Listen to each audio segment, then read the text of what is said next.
Give you the name, amen. So, Bella Joe, support and help my brother so that we take a short space of time as possible. It is indeed time.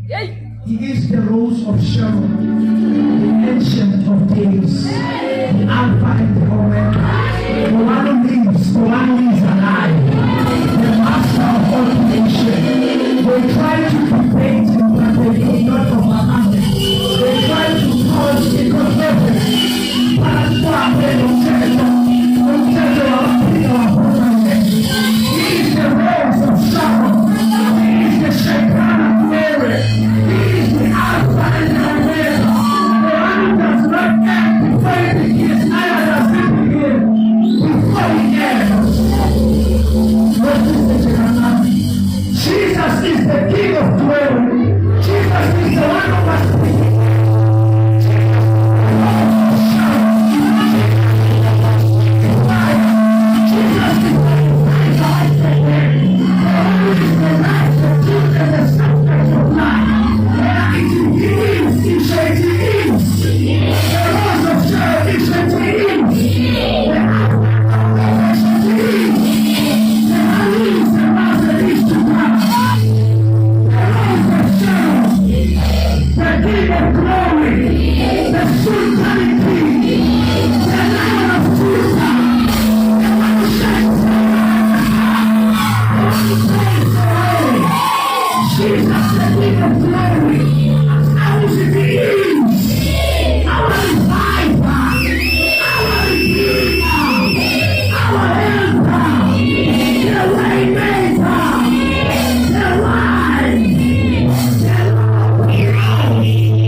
He overcame the grave.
and my Savior. Thank you, Jesus. These are His praises.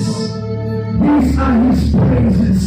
My Redeemer, I was set to die, but He saved my life. I was born to a fallen destiny, but He redirected my path. I was meant to become a loser in the finite life, but the Lord Jesus will die when I rose again. Now I'm about to sing. Turn down a little bit.